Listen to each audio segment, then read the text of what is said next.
नमस्कार मित्रों, आज प्रस्तुत है कहानी रागनी का चौथा भाग। आगे के कार्य बहुत आसानी से पूर्ण हुए। बुआ जी ने अपने पति, बेटों, बेटी और रागनी के माता पिता से बात कर ली थी। किसी को कोई ऐतराज न था। अभय की पसंद पर कोई ऐतराज करता भी तो कैसे।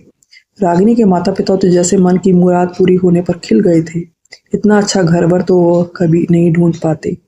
यह ईश्वरी कृपा थी या रागनी का प्रबल प्रारब्ध जो उसे सब कुछ सहज मिल गया। जल्दी ही घर में एक छोटा सा कार्यक्रम कर उन दोनों की सगाई कर दी गई। सब घर के ही लोग थे। ठाकुर साहब के बड़े भाई का परिवार भी था और एक सुंदर सी लड़की भी थी जिसका नाम मंजरी था। वह कुछ बेचैन सी नजर आ रही थी।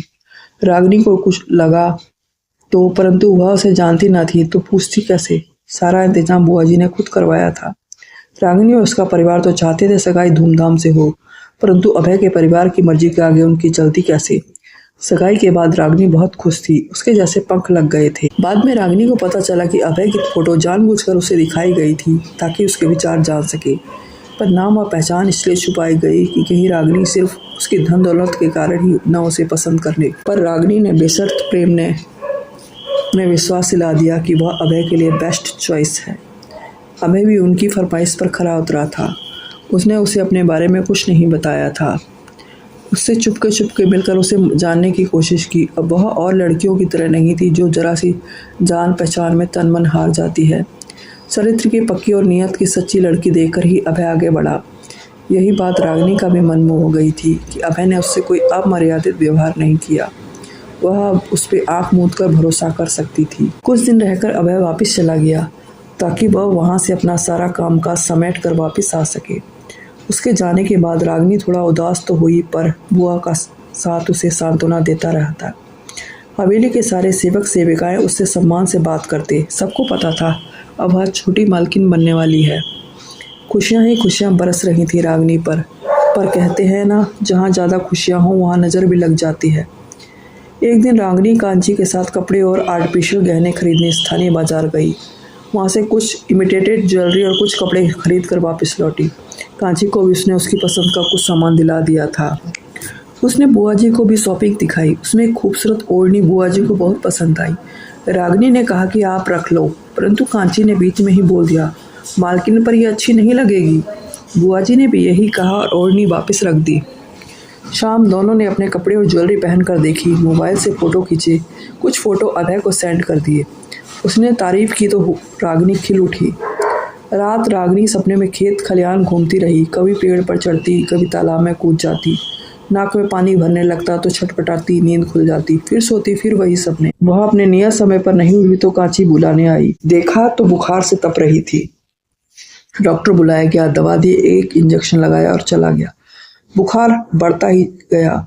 अभय को पता चला तो वह बेकरार हो गया, पर माँ ने उसको सांत्वना दी कि यहाँ सब ठीक है, रागिनी का पूरा ख्याल रखेंगे, वह फिक्र ना करे। 4-5 दिन रागिनी बुखार में तड़पती रही, फिर बुखार उतर गया। रागिनी काफी कमजोर हो गई थी। वह ना तो कुछ खा पाती, ना ही कुछ कहती, खोई सी बैठी रहती। उसकी बीमारी का कोई कारण नजर नहीं आ रहा था। बुआ जी को चिंता होने लगी। उन्हें लगा कि उसे नजर लग गई है।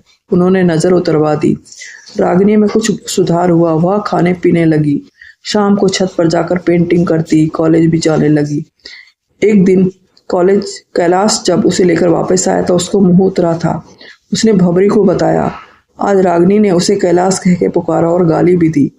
भवरी ने यह बात बुआ जी को बताई। उन्होंने कहा बीमारी की वजह से चिड़चिड़ी हो गई है, इसलिए बोल दिया होगा। बुआ जी शादी की शॉपिंग के लिए कुछ दिनों के लिए बाहर चली गई। जाते हुए भवरी को सारा चार्ज सौंप गई।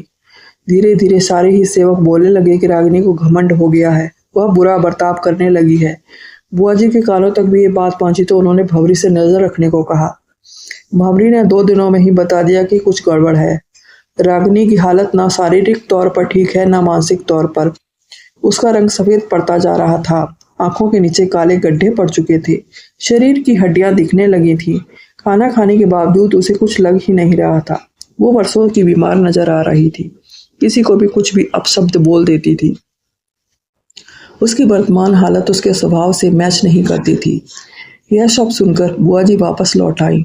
ढेर सारी साड़ियाँ, ज्वेलरी, मैचिंग बैग, जूते चप्पल, श्रृंगार का सामान, नाइट गाउन, कुर्तियाँ जो उन्हें पसंद आया सब अपनी होने वाली बहू के लिए खरीद लाई। पर उसकी हालत देख के कलेजा मुंह को आ गया।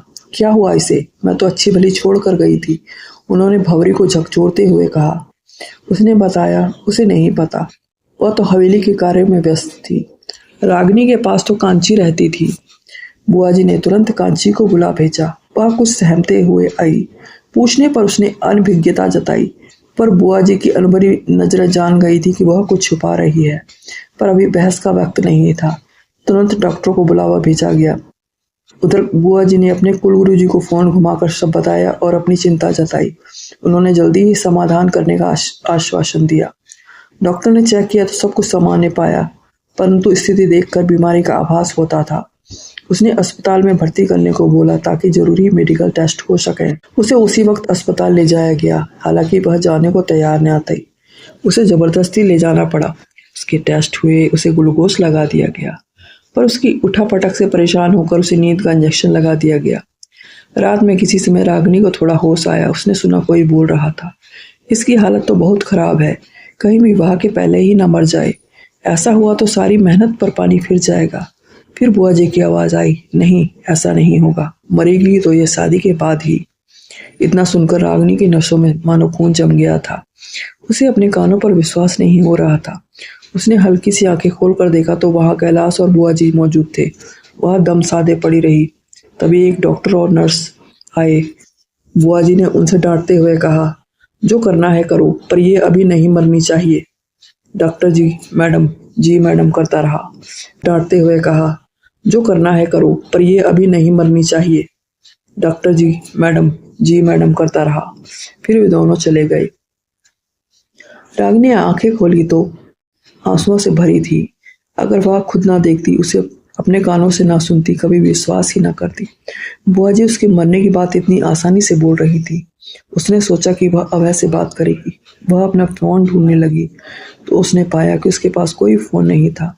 उस कमरे में वो नितांत अकेली थी। आज उसे अपना परिवार याद आ रहा था, अपने माँ पिता याद आ रहे थे। मन कर रहा था कि उड़कर उनके पास पहुंच जाए, पर उनसे उसके बस में कुछ न था। शरीर में जान ही नहीं रह गई थी। उसे अभी तक समझ नहीं आया कि उसे क्या बीमारी हुई। जब से उसकी सगाई हुई तब से उसकी स्थिति डाउन होती चली गई, पर किसी ने भी ध्यान न दिया। सामने होते हुए भी सब अंधे कैसे बन गए। रागिनी परमात्मा से प्रार्थना करने लगी कि उसकी मदद करें, उसे कोई रास्ता दिखाएं। काफी देर बाद उसे किसी की हंसने की आवाज सुनाई दी। उसने उधर देखा तो एक लड़की को पाया। सुंदर सी वह लड़की उसे देखकर ही हंस रही थी। उसे आश्चर्य हुआ, कितनी रात कोई लड़की यहाँ क्या कर रही है। लड़की नजदीक आकर बोली, मैं नीलाक्षी हूँ, और तुम कौन? रागिनी ने कहा, मैं रागिनी हूँ। तुम्हें पता है तुम्हें क्या हुआ है? लड़की ने अगला सवाल दागा। नहीं, मैं नहीं जानती, रागिनी ने उत्तर दिया। मैं जानती हूँ, नीलाक्षी ने कहा। तो बताओ मुझे जो तुम जानती हो, रागिनी बोली। बता दूंगी, पर वादा करो किसी और को नहीं बताओगी, नीलाक्षी ने कहा। तुम सच रख रही हो, यह ठीक नहीं है, रागिनी ने रुष्ट होते हुए कहा। एक बार सुन लो, तुम्हारे होश उड़ जाएंगे, नीलाक्षी ने बेपरवाही से कहा। रागिनी मान गई, पर नीलाक्षी ने जो बताया वह एक वज्राघात था रागिनी पर।